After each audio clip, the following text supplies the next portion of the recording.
La vérité interdite sur Jésus que Spinoza a révélée et que l'Église a tout fait pour étouffer la vérité interdite sur Jésus que Spinoza a révélée. Imaginez un instant qu'un seul homme ait pu ébranler les fondations de 3 religions à la fois. Imaginez qu'un livre écrit il y a plus de 3 siècles contienne des révélations sur Jésus si dangereuses que l'Église catholique, les protestants et même la communauté juive se sont unis pour le faire disparaître. Cette histoire n'est pas une fiction, c'est la réalité de Baruch Spinoza et de sa vérité interdite sur Jésus-Christ. Avant de plonger dans cette histoire extraordinaire, si vous aimez les récits qui changent notre vision du monde, n'oubliez pas de vous abonner à la chaîne pour ne manquer aucun moment de ces révélations historiques fascinantes. D'ailleurs, dites-moi dans les commentaires de quel pays vous nous regardez et à quelle heure vous découvrez cette vidéo. Et si vous regardez depuis votre téléphone, un petit like nous aiderait énormément à faire découvrir cette histoire à davantage de personnes. Mais revenons à notre histoire. Que peut bien contenir un livre pour provoquer une telle panique chez les autorités religieuses ? Quelle vérité sur Jésus était si subversive qu'elle a conduit à l'excommunication la plus sévère jamais prononcée dans l'histoire du judaïsme? Et pourquoi, aujourd'hui encore, ces idées continuent-elles de bouleverser notre compréhension du christianisme? Ulbus, l'homme qui défia Dieu et les hommes. Pour comprendre la révolution que Spinoza a déclenchée, nous devons d'abord connaître l'homme derrière cette révolution. Qui était vraiment Baruch Spinoza? Comment un jeune juif d'Amsterdam est-il devenu l'ennemi public numéro 1 de toutes les religions de son époque? L'histoire commence en 1632 dans le quartier juif d'Amsterdam. Baruch Spinoza naît dans une famille de marchands séfarades, ces juifs expulsés d'Espagne qui ont trouvé refuge aux Pays-Bas. Mais saviez-vous que le jeune Baruch était initialement destiné à devenir rabbin? Sa famille, prospère et respectée, l'envoie étudier dans la prestigieuse école talmudique Etz Haïm. Là, le jeune homme excelle. Il maîtrise l'hébreu, l'araméen, étudie la Torah, le Talmud, la Kabbale. Tous s'accordent à dire qu'il possède une intelligence exceptionnelle.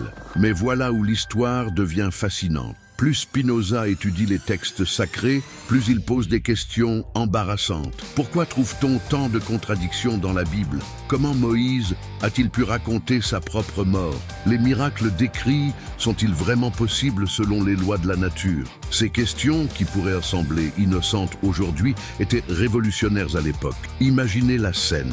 Dans une communauté juive qui a survécu aux persécutions grâce à sa cohésion religieuse, voilà qu'un jeune homme remet en question les fondements même de cette foi. Les rabbins tentent d'abord de le raisonner. Ils lui offrent même une rente annuelle de 1000 florins pour qu'il garde le silence sur ses doutes. 1000 florins, une fortune à l'époque. Mais que fait Spinoza? Il refuse catégoriquement. Cette décision va changer le cours de l'histoire de la philosophie. Car voyez-vous, Spinoza ne se contente pas de douter en privé. Il commence à partager ses réflexions avec d'autres jeunes intellectuels d'Amsterdam. Il fréquente des cercles de libres penseurs, notamment les collégiens, ces protestants dissidents qui prônent une religion sans clergé. Il étudie Descartes, découvre la philosophie naturelle, s'initie aux mathématiques et à l'optique. Mais ce qui rend Spinoza vraiment dangereux aux yeux des autorités religieuses, c'est sa méthode. Il applique à la religion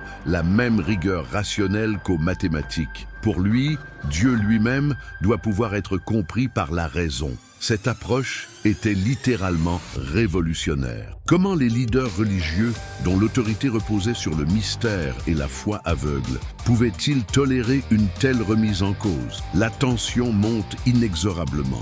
En 1656, Spinoza a 23 ans quand la communauté juive d'Amsterdam prononce contre lui le RM le plus sévère de son histoire. Écoutez bien ces mots terrifiants. Qu'il soit maudit le jour et maudit la nuit, maudit quand il se couche et maudit quand il se lève, maudit quand il sort et maudit quand il entre. Que l'Éternel ne lui pardonne jamais, que la colère et la fureur de l'Éternel s'enflamment contre cet homme et fassent tomber sur lui toutes les malédictions écrites dans le livre de la loi. Pouvez-vous imaginer l'impact de telles paroles sur un jeune homme de 23 ans? Sa propre famille est contrainte de le renier. Il perd son nom juif Baruch pour adopter le prénom latin Benedictus. Il est littéralement effacé de sa communauté, comme s'il n'avait jamais existé. Mais voici ce qui est extraordinaire. Cette excommunication, au lieu de briser Spinoza, le libère. Libre de toute contrainte religieuse, il peut enfin développer sa philosophie révolutionnaire. Il s'installe d'abord à Regensburg,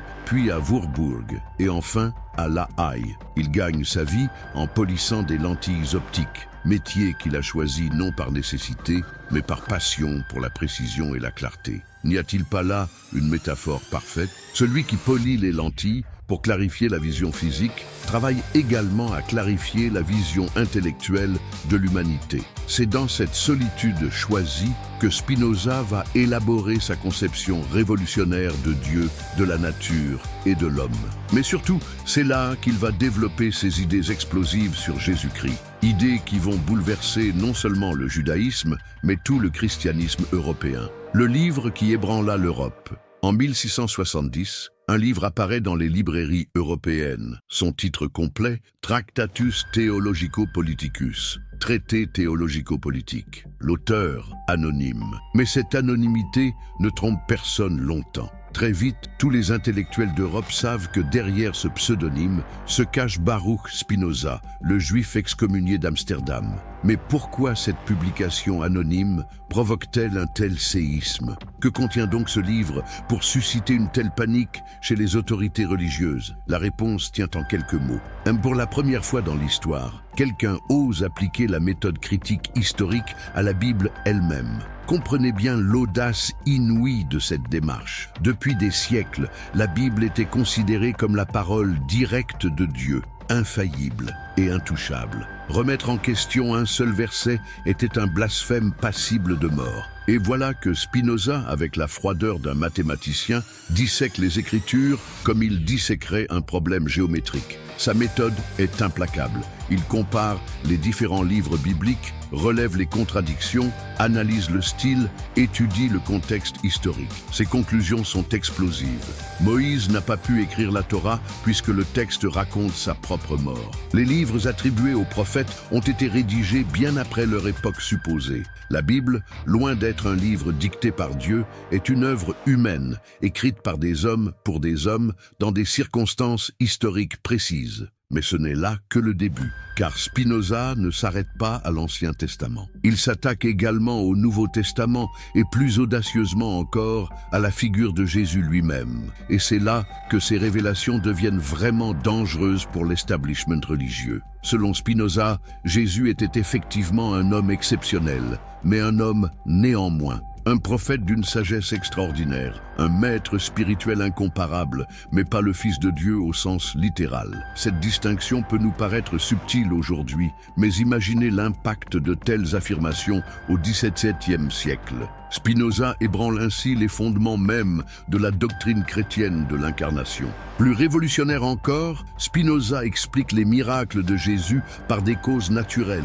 La multiplication des pains, un partage généreux qui a inspiré d'autres à partager. La guérison des malades, le pouvoir de la suggestion et de la foi sur la santé. La résurrection, une métaphore spirituelle symbolisant la renaissance de l'âme, non un événement physique. Mais attention, Spinoza ne cherche pas à diminuer Jésus. Au contraire, pour lui, Jésus représente l'accomplissement suprême de la sagesse humaine. Il est le prophète par excellence, parce qu'il a compris et enseigné les lois éternelles de la morale naturelle. Jésus devient, sous la plume de Spinoza, le premier philosophe de l'éthique universelle. Cette vision de Jésus était doublement subversive. D'un côté, elle remettait en question la divinité du Christ, fondement du christianisme. De l'autre, elle présentait Jésus comme un révolutionnaire de la pensée, libérant l'humanité des superstitions et du fanatisme religieux. Pouvez-vous imaginer l'effet de telles idées sur des autorités religieuses dont le pouvoir reposait précisément sur ces mystères et ces dogmes? La réaction ne se fait pas attendre. Le livre est immédiatement interdit aux Pays-Bas, en France, en Espagne, dans tous les États allemands. Le pape le condamne officiellement. Les théologiens protestants le qualifient de livre forgé dans l'enfer par le diable lui-même. Mais peut-on vraiment arrêter la circulation des idées? Le traité théologico-politique circule sous le manteau, se recopie se traduit, se diffuse dans toute l'Europe cultivée. Degas par la révolution silencieuse. Mais qui était vraiment ce Jésus selon Spinoza?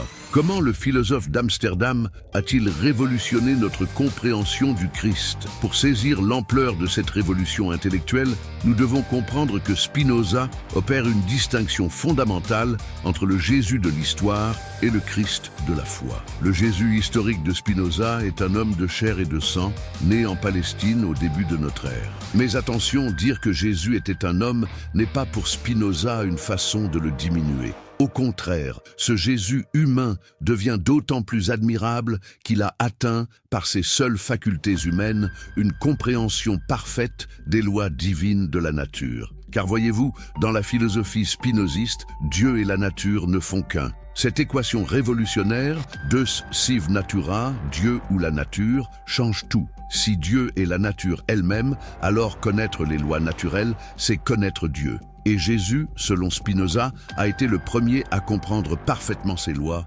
particulièrement celles qui régissent la morale et les relations humaines. Quel était donc le message révolutionnaire de ce Jésus spinoziste? Essentiellement, il avait compris que le bonheur humain ne réside pas dans l'obéissance aveugle à des commandements arbitraires, mais dans la compréhension rationnelle des lois éternelles de l'amour et de la justice. Jésus prêchait ainsi une religion naturelle, accessible à tous par la seule raison, sans besoin d'intermédiaires cléricaux. Cette interprétation était explosive, car elle remettait en question tout l'appareil ecclésiastique.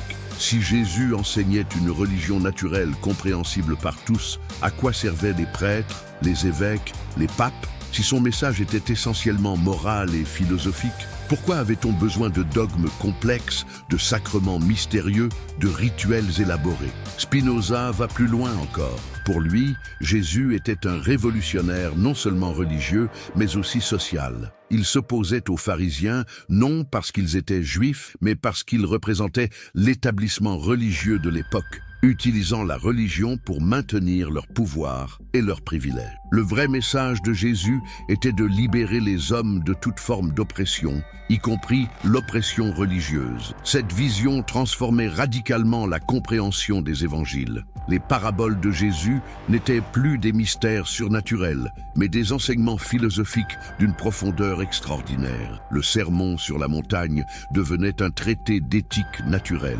Les guérisons miraculeuses s'expliquaient par la force de la conviction et de l'amour. Mais voici peut-être l'aspect le plus révolutionnaire de la christologie spinoziste. Jésus devient un modèle accessible à tous. Si Jésus était pleinement humain, alors son exemple prouve que tout être humain peut, en principe, atteindre cette même sagesse, cette même compréhension des lois divines. Jésus n'est plus un Dieu inaccessible qu'il faut adorer, mais un maître qu'il faut imiter. Cette démocratisation de la figure du Christ était terrifiante pour les autorités religieuses. Car si chacun peut potentiellement atteindre la sagesse du Christ, à quoi servent les médiateurs religieux? Si la vérité religieuse est accessible par la raison, pourquoi accepter l'autorité de ceux qui prétendent détenir des révélations spéciales? Spinoza ne s'arrête pas là. Il montre que le véritable enseignement de Jésus a été déformé par ses disciples, puis par les pères de l'Église, qui ont transformé une philosophie morale simple et universelle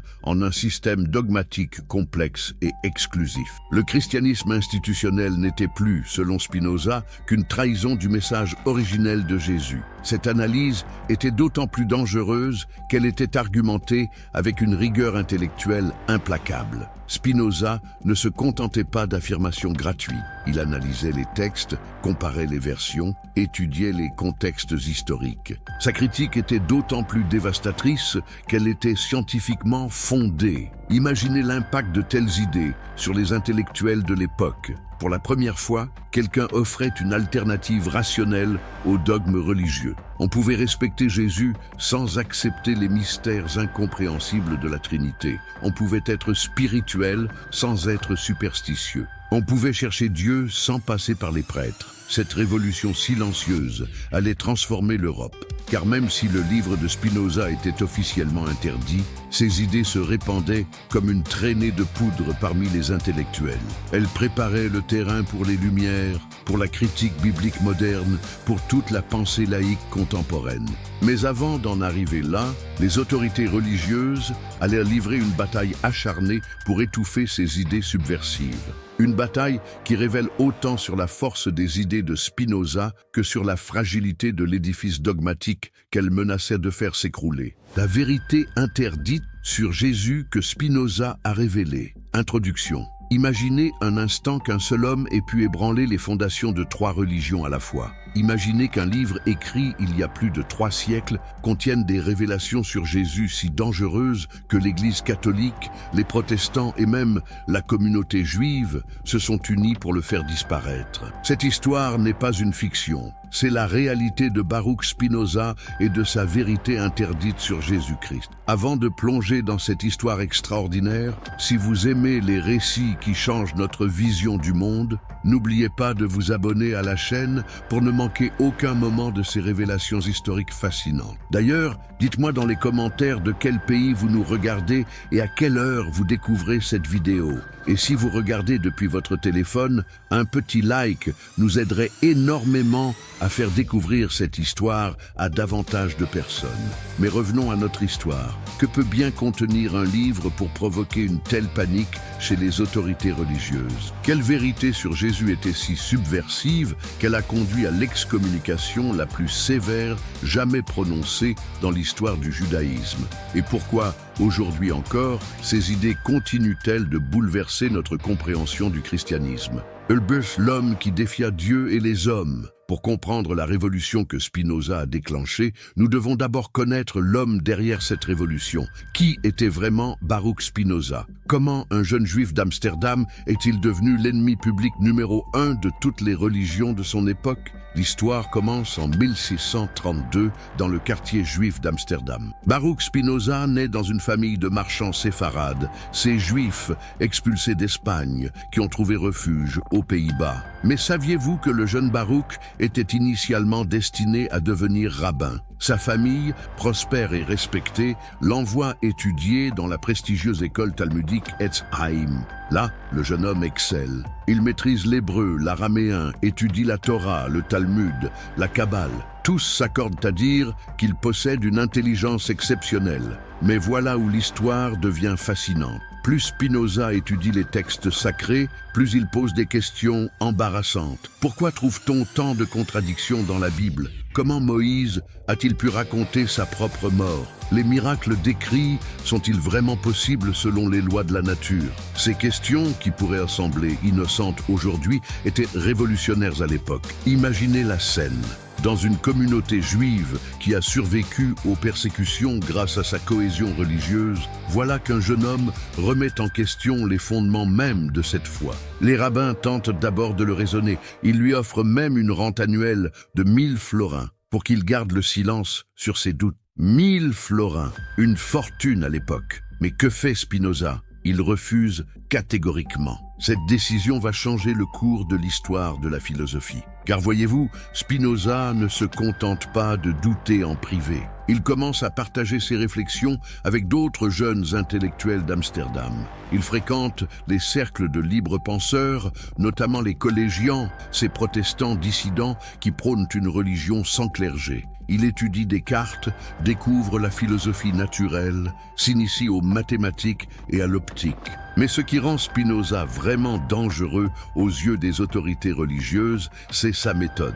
Il applique à la religion la même rigueur rationnelle qu'aux mathématiques. Pour lui, Dieu lui-même doit pouvoir être compris par la raison. Cette approche était littéralement révolutionnaire. Comment les leaders religieux, dont l'autorité reposait sur le mystère et la foi aveugle, pouvaient-ils tolérer une telle remise en cause? La tension monte inexorablement. En 1656, Spinoza a 23 ans quand la communauté juive d'Amsterdam prononce contre lui le RM le plus sévère de son histoire. Écoutez bien ces mots terrifiants. Qu'il soit maudit le jour et maudit la nuit, maudit quand il se couche et maudit quand il se lève, maudit quand il sort et maudit quand il entre. Que l'Éternel ne lui pardonne jamais. Que la colère et la fureur de l'Éternel s'enflamment contre cet homme et fassent tomber sur lui toutes les malédictions écrites dans le livre de la loi. Pouvez-vous imaginer l'impact de telles paroles sur un jeune homme de 23 ans? Sa propre famille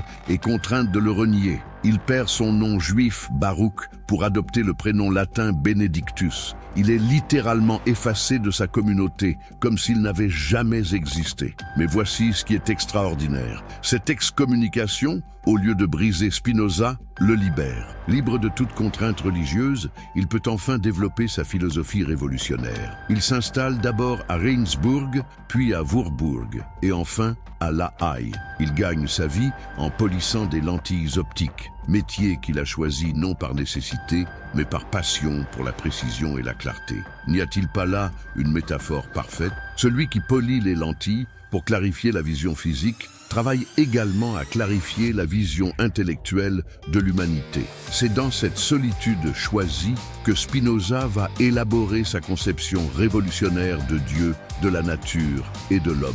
Mais surtout, c'est là qu'il va développer ses idées explosives sur Jésus-Christ. Idées qui vont bouleverser non seulement le judaïsme, mais tout le christianisme européen. Le livre qui ébranla l'Europe.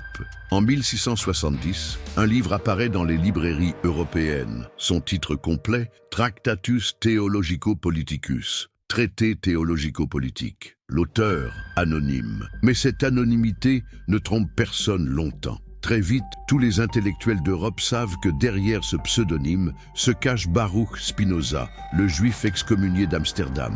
Mais pourquoi cette publication anonyme provoque-t-elle un tel séisme? Que contient donc ce livre pour susciter une telle panique chez les autorités religieuses? La réponse tient en quelques mots.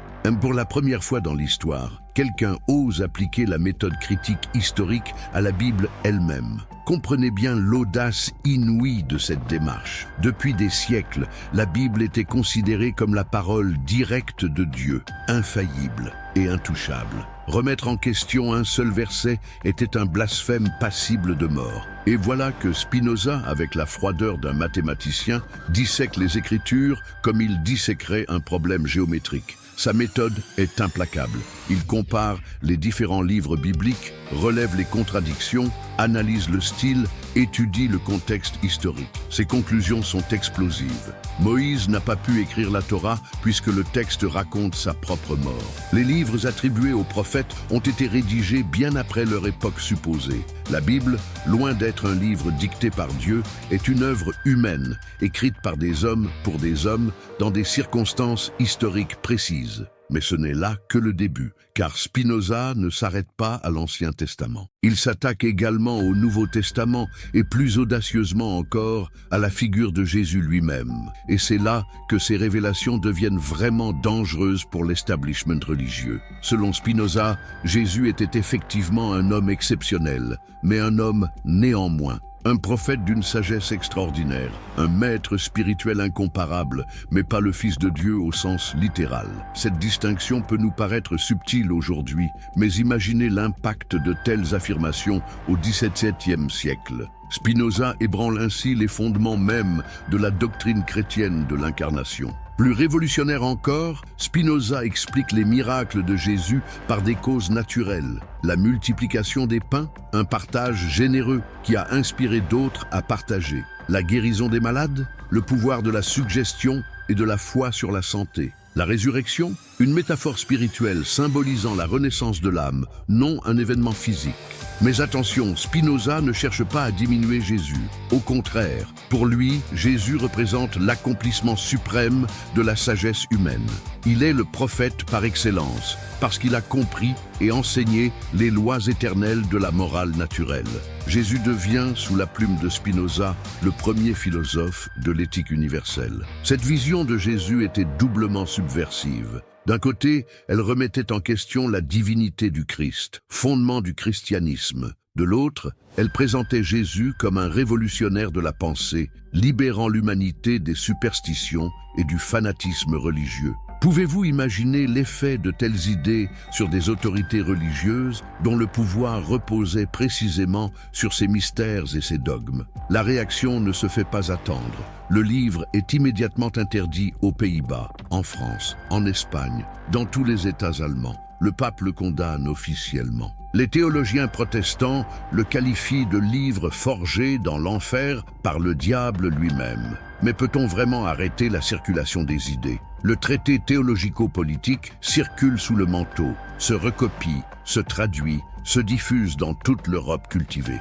Degas par la révolution silencieuse. Mais qui était vraiment ce Jésus selon Spinoza? Comment le philosophe d'Amsterdam a-t-il révolutionné notre compréhension du Christ? Pour saisir l'ampleur de cette révolution intellectuelle, nous devons comprendre que Spinoza opère une distinction fondamentale entre le Jésus de l'histoire et le Christ de la foi. Le Jésus historique de Spinoza est un homme de chair et de sang, né en Palestine au début de notre ère. Mais attention, dire que Jésus était un homme n'est pas pour Spinoza une façon de le diminuer. Au contraire, ce Jésus humain devient d'autant plus admirable qu'il a atteint, par ses seules facultés humaines, une compréhension parfaite des lois divines de la nature. Car voyez-vous, dans la philosophie spinoziste, Dieu et la nature ne font qu'un. Cette équation révolutionnaire, Deus sive natura, Dieu ou la nature, change tout. Si Dieu est la nature elle-même, alors connaître les lois naturelles, c'est connaître Dieu.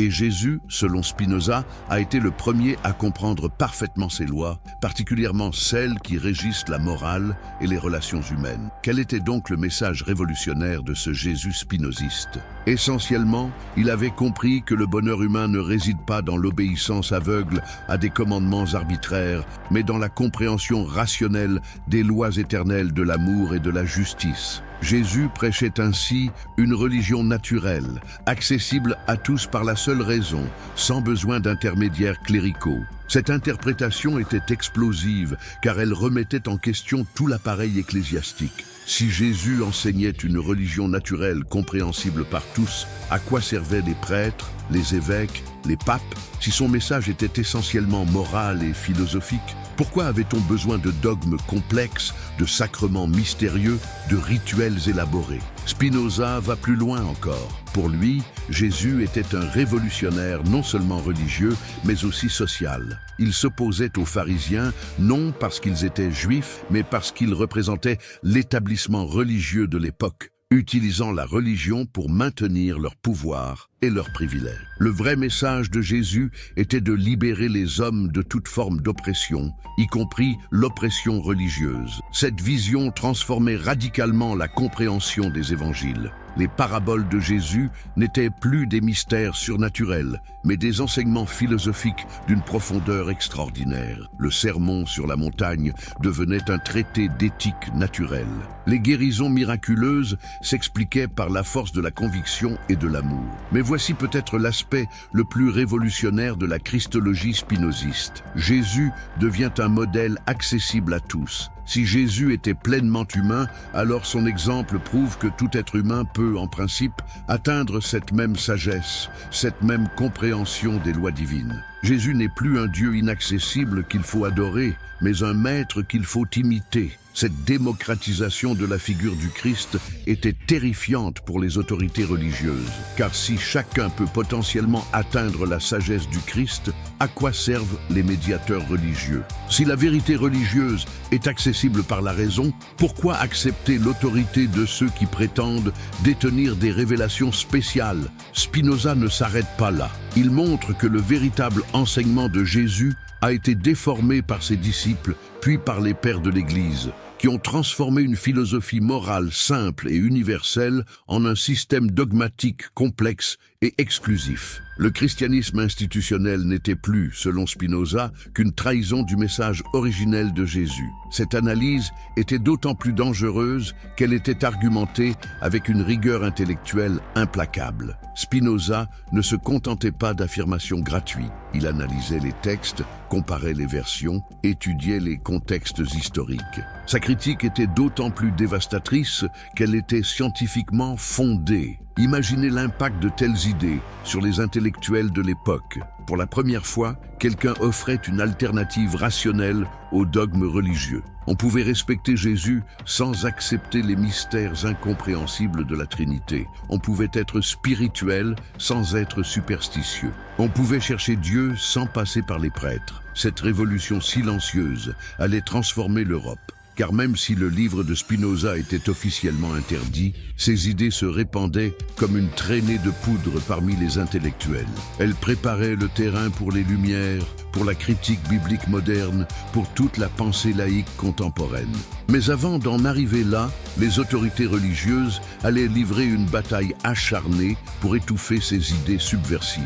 Une bataille qui révèle autant sur la force des idées de Spinoza que sur la fragilité de l'édifice dogmatique qu'elle menaçait de faire s'écrouler. La guerre sainte contre la raison. Vous pensez connaître la censure. Vous croyez savoir ce qu'est la répression intellectuelle. Attendez de découvrir la campagne systématique que les autorités religieuses ont menée contre Spinoza et ses idées. Une guerre qui a duré plus de 3 siècles et qui, d'une certaine manière, continue encore aujourd'hui. Dès 1670, l'année de publication du traité théologico-politique, une coalition sans précédent se forme. Imaginez, aux catholiques, protestants, luthériens, calvinistes, anglicans, tous ces ennemis traditionnels s'unissent soudain contre un ennemi commun. Qu'est-ce qui peut bien pousser des adversaires séculaires à faire front commun? La peur que les idées de Spinoza sur Jésus ne détruisent les fondements même du pouvoir religieux en Europe. Le premier à sonner l'alarme est Lambert van Veldhuizen,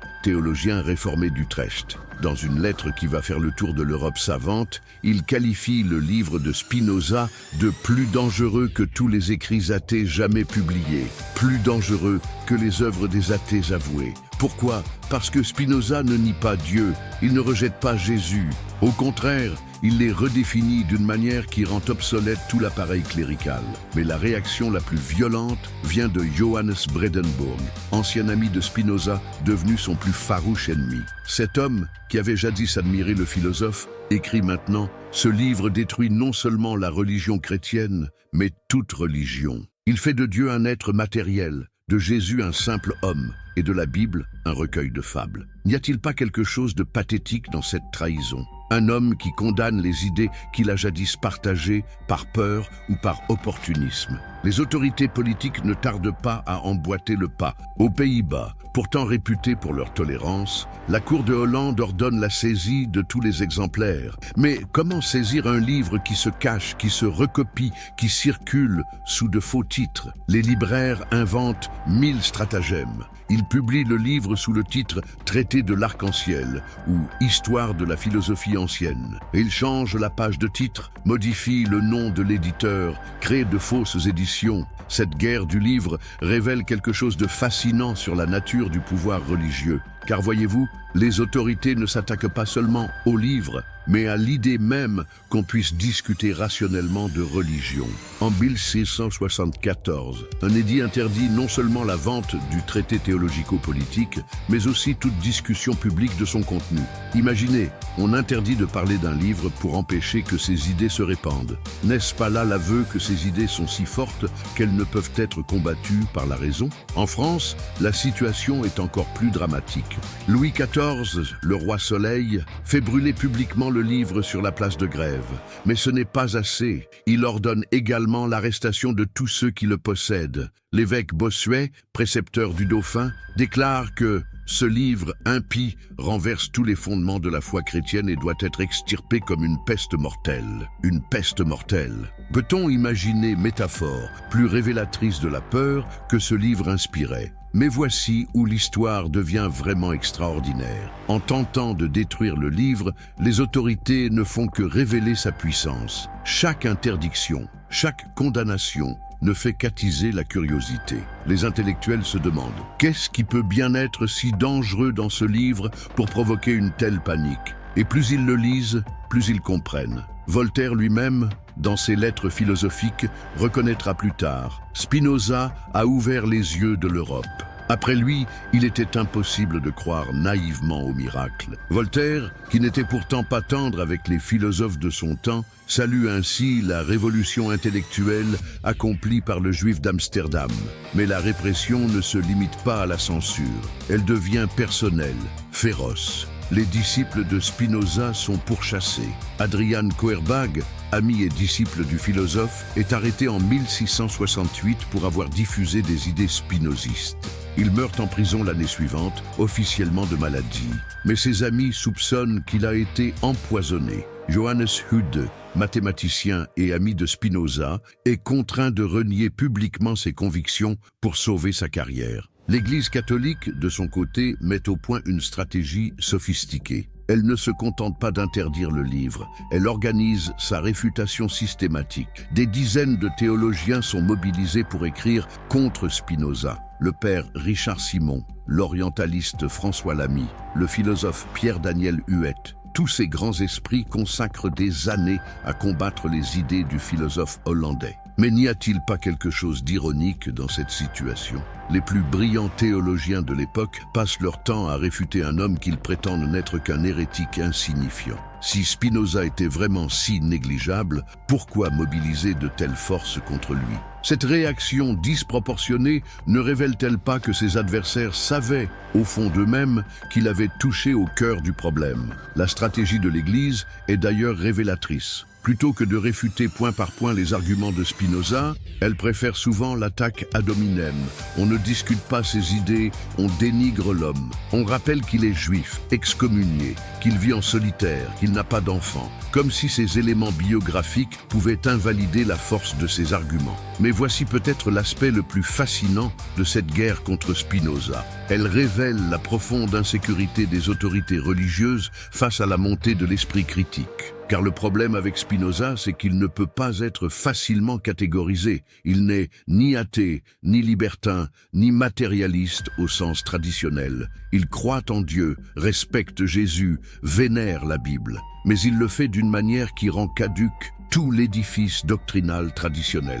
Cette ambiguïté explique pourquoi la répression contre Spinoza a été si durable. On ne pouvait pas simplement le ranger dans la catégorie des ennemis de la religion. Il fallait inventer de nouvelles catégories, de nouveaux anathèmes. L'Église catholique crée ainsi le concept de panthéisme spécifiquement pour condamner la philosophie spinoziste. Le protestantisme invente celui de naturalisme religieux. Ces néologismes révèlent l'embarras des autorités face à une pensée qui échappait aux classifications traditionnelles. La guerre contre Spinoza prend aussi une dimension internationale. En 1679, l'Inquisition espagnole inscrit son nom sur sa liste noire. Tout livre mentionnant favorablement Spinoza est automatiquement interdit. En Italie, la congrégation de l'Index publie des listes détaillées de tous les ouvrages contaminés par l'influence spinoziste. En Allemagne, les universités protestantes interdisent l'enseignement de sa philosophie. Mais comment expliquer cette peur panique? Qu'est-ce qui rendait Spinoza si dangereux? La réponse tient en un mot, la cohérence. Spinoza ne se contentait pas de critiquer tel ou tel aspect de la religion traditionnelle. Il proposait un système complet, cohérent, qui expliquait l'univers, Dieu, l'homme et la morale, sans recourir aux mystères et aux dogmes. C'était cette complétude qui était terrifiante. Car face à un système aussi achevé, les réfutations partielles ne suffisaient plus. Il fallait proposer un contre-système, ce dont les théologiens se sentaient incapables. L'ironie de l'histoire, c'est que cette répression massive n'a fait qu'assurer l'immortalité de Spinoza. En faisant de lui l'ennemi numéro 1 de la religion établie, ses adversaires l'ont transformé en héros de la libre pensée. Chaque interdiction, chaque condamnation ne faisait que confirmer l'importance de ses idées. Et puis, comment arrêter la propagation d'idées qui répondaient aux questions que se posaient de plus en plus d'esprits éclairés? Comment empêcher la diffusion d'une philosophie qui réconciliait la science naissante avec la spiritualité? Comment combattre une vision du monde qui rendait Dieu présent partout dans la nature plutôt que relégué dans un ciel lointain? La bataille contre Spinoza a duré des siècles, mais elle était perdue d'avance. Car on ne peut pas longtemps combattre la vérité avec la force. Et si les idées de Spinoza ont survécu à 3 siècles de persécution, n'est-ce pas la preuve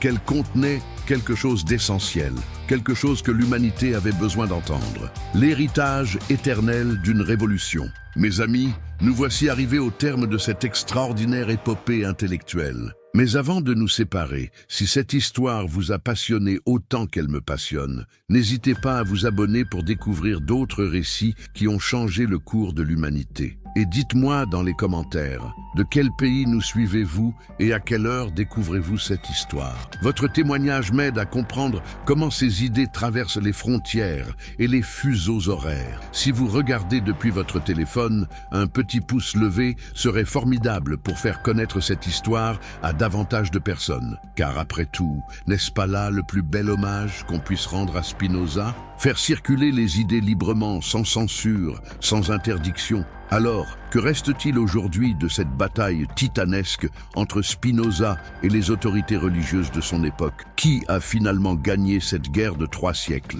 La réponse pourrait vous surprendre, car elle est à la fois simple et complexe. Commençons par les faits. Aujourd'hui, dans nos universités les plus prestigieuses, on enseigne la critique biblique que Spinoza a inaugurée. À la Sorbonne, à Oxford, à Harvard, des professeurs analysent les Écritures avec les mêmes méthodes que le philosophe d'Amsterdam utilisait il y a 3 siècles. N'est-ce pas là une victoire éclatante de celui que l'Église qualifiait de faux prophète? Mais allons plus loin. Que disent aujourd'hui les théologiens les plus respectés sur Jésus? Écoutez bien, ils reconnaissent que Jésus était pleinement humain, qu'il faut distinguer le Jésus de l'histoire du Christ de la foi, que les évangiles contiennent des éléments légendaires, que les miracles doivent être interprétés symboliquement plutôt que littéralement. N'entendez-vous pas dans ces affirmations l'écho direct des thèses que Spinoza défendait en 1670? Rudolf Bultmann, l'un des plus grands théologiens du XXe siècle, a écrit: il nous faut démythologiser le Nouveau Testament pour retrouver le véritable message de Jésus, démythologiser. Mais n'est-ce pas exactement ce que faisait Spinoza quand il expliquait les miracles par des causes naturelles? Le grand théologien allemand ne faisait que systématiser l'approche du philosophe hollandais. Plus récemment, des biblistes comme John Dominic Crossan ou Marcus Borg ont développé une image de Jésus qui aurait enchanté Spinoza. Un sage juif, maître de sagesse, prophète de justice sociale, mais pas un thaumaturge opérant des miracles surnaturels. Ces chercheurs, respectés dans les universités catholiques elles-mêmes, ne font que confirmer l'intuition géniale de Spinoza. Mais l'influence du philosophe ne se limite pas au domaine académique. Elle a transformé la conscience religieuse de l'Occident tout entier. Combien de chrétiens aujourd'hui croient-ils encore littéralement au récit miraculeux des évangiles? Combien acceptent-ils l'idée que Jésus était à la fois pleinement Dieu et pleinement homme, selon la formule du concile de Chalcédoine? Les sondages montrent que même parmi les fidèles réguliers, une majorité adopte une approche symbolique plutôt que littérale des mystères chrétiens. Cette évolution révèle quelque chose de profond. L'humanité moderne a intégré la leçon de Spinoza. Elle a compris qu'on peut respecter et même vénérer Jésus sans pour autant accepter des dogmes incompréhensibles. Elle a découvert qu'on peut être spirituel sans être superstitieux, religieux sans être crédule. Regardez autour de vous. Combien de nos contemporains se disent spirituels mais pas religieux? Cette formule, devenue si courante, n'est-elle pas la traduction populaire de l'intuition spinoziste? Ces hommes et ces femmes cherchent le divin dans la nature, dans l'amour, dans la justice, plutôt que dans des institutions religieuses dogmatiques. Ils suivent, sans le savoir, le chemin tracé par le solitaire de La Haye. Mais l'héritage de Spinoza ne se limite pas à la religion. Sa méthode critique a transformé toute notre approche du savoir. L'esprit critique qu'il a appliqué à la Bible, nous l'appliquons maintenant à tous les domaines. Histoire, politique, sciences sociales. Cette attitude de questionnement permanent, cette exigence de preuves rationnelles, cette méfiance envers l'autorité non justifiée, tout cela découle directement de la révolution intellectuelle inaugurée par Spinoza. Pensez-y. Quand un historien analyse un document ancien, quand un journaliste enquête sur un pouvoir établi, quand un citoyen exige des justifications de ses dirigeants, ils utilisent tous, sans s'en rendre compte, la méthode spinoziste. Ils refusent de croire sur parole, ils demandent des preuves, ils comparent les sources, ils cherchent les contradictions. Cette attitude, qui nous semble si naturelle aujourd'hui, était révolutionnaire au XVIIe siècle. Mais voici peut-être l'aspect le plus fascinant de l'héritage spinoziste. Il continue de déranger. Aujourd'hui encore, 3 siècles après sa mort, Spinoza fait peur aux autorités dogmatiques. Pourquoi? Parce que son message reste subversif. Pensez par vous-même, ne croyez que ce que vous pouvez comprendre, cherchez le divin dans la nature plutôt que dans les institutions humaines. Cette actualité permanente de Spinoza explique pourquoi certains continuent de le combattre. Récemment encore, des fondamentalistes de diverses obédiences ont tenté d'interdire l'enseignement de la critique biblique dans les écoles. Ils savent instinctivement que cette méthode, née avec Spinoza, menace leur autorité. Leur acharnement ne fait que confirmer la puissance révolutionnaire persistante des idées spinozistes. Mais la plus belle victoire de Spinoza, c'est peut-être celle-ci. Il a réconcilié la science et la spiritualité. À une époque où beaucoup croient qu'il faut choisir entre la raison et la foi, Spinoza nous montre qu'on peut être à la fois rigoureusement rationnel et profondément spirituel. Sa vision d'un Dieu identique à la nature satisfait à la fois l'exigence scientifique et le besoin religieux. N'y a-t-il pas là une leçon d'une actualité brûlante? Dans un monde déchiré entre fondamentalisme religieux et matérialisme athée, Spinoza nous offre une troisième voie, une spiritualité rationnelle, une religion naturelle, une mystique scientifique. Il nous montre qu'on peut s'émerveiller devant l'univers sans renoncer à l'intelligence, qu'on peut chercher l'absolu sans sombrer dans l'irrationnel. Alors, mes amis, que retenir de cette extraordinaire aventure intellectuelle? Que nous enseigne l'histoire de Spinoza et de sa vérité interdite sur Jésus? Peut-être ceci: les idées vraies sont indestructibles. On peut les censurer, les interdire, les persécuter, mais si elles correspondent à un besoin profond de l'humanité, elles ressurgissent toujours, sous une forme ou sous une autre. Les autorités religieuses du XVIIe siècle croyaient pouvoir étouffer définitivement les idées de Spinoza. Elles ont mobilisé tous leurs moyens: censure, excommunication, interdiction, persécution. Mais elles ont échoué. Pourquoi? Parce qu'elles combattaient quelque chose de plus fort qu'elles, le besoin humain de vérité et de liberté. Cette leçon reste d'actualité. Aujourd'hui encore, des pouvoirs de toutes sortes tentent de contrôler la pensée, de limiter la recherche, d'imposer des vérités officielles. L'exemple de Spinoza nous rappelle que ces tentatives sont vouées à l'échec. La vérité, comme il l'écrivait lui-même, est son propre critère. Elle n'a pas besoin de notre protection, mais nous avons besoin de sa lumière. En définitive, Spinoza nous a offert quelque chose d'inestimable, la possibilité de respecter Jésus sans renoncer à notre intelligence, d'être spirituel sans être superstitieux, de chercher Dieu sans passer par des intermédiaires intéressés. Il nous a montré que la plus haute spiritualité consiste peut-être à comprendre notre place dans l'univers, à accepter les lois de la nature, à cultiver l'amour et la justice. Cette vérité interdite que Spinoza a révélée sur Jésus n'était finalement pas si scandaleuse. Elle nous dit simplement que Jésus était assez grand pour être admiré en tant qu'homme, assez sage pour être suivi sans être adoré, assez universel pour appartenir à toute l'humanité et pas seulement à une église particulière. N'est-ce pas là, au fond, le plus bel hommage qu'on puisse rendre aux Nazaréens? Reconnaître qu'il n'avait pas besoin d'être Dieu pour changer le monde, qu'il n'avait pas besoin de miracles pour toucher les cœurs, qu'il n'avait pas besoin d'une église pour transmettre son message d'amour et de justice. Voilà la vérité que Spinoza a révélée et que 3 siècles de persécution n'ont pas réussi à faire taire. Une vérité simple, belle, libératrice.